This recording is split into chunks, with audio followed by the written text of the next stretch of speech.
और आपने देखा कि देश के अंदर कैसे भ्रष्टाचार, 2G, 3G, 4G घोटाले, पता नहीं कितने घोटाले। लेकिन भारत का नेतृत्व 2014 के बाद जब प्रधानमंत्री मोदी जी करते हैं, तो प्रधानमंत्री नरेंद्र मोदी जी ने इस देश के अंदर कह दिया कि भ्रष्टाचार मुक्त भारत बनेगा। तो भ्रष्टाचार मुक्त भारत केवल नारे से नहीं बनेगा, आते से ही जनधन अकाउंट खोल करके जब शुरुआत की थी, आपको ध्यान में होगा कि जिन गरीबों के जनधन अकाउंट नहीं है उनके अकाउंट खुलेंगे। आज 55 करोड़ परिवारों के अकाउंट खोलकर लोग क्वेश्चन करते थे क्या होगा इससे, लेकिन उन्हें नहीं पता कि कितना विजनरी नेता है।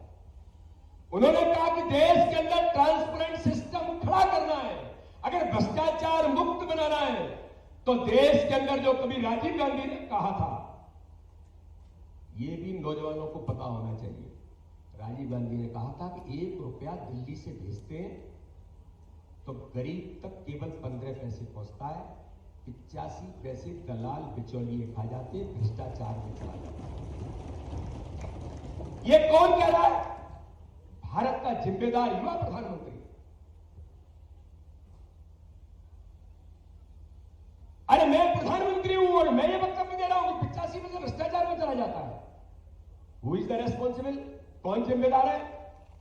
लेकिन मोदी जी ने नारा नहीं दिया। मोदी जी ने कहा जनधन अकाउंट खोलने के बाद अब कोई भी ट्रांजैक्शन होगा, अगर किसी गरीब को अगर हम 1 रुपया भेजते हैं तो आज हम गर्व से कहते हैं कि देश के अंदर डीबीटी के माध्यम से आज 55 करोड़ परिवारों के जनधन अकाउंट खोलने के बाद अगर 1 रुपया दिल्ली से चलता है तो 99 पैसे नहीं, 1 रुपया ही गरीब के खाते में पहुंचता है। और देश के नौजवानों को मैं बताना चाहता हूं,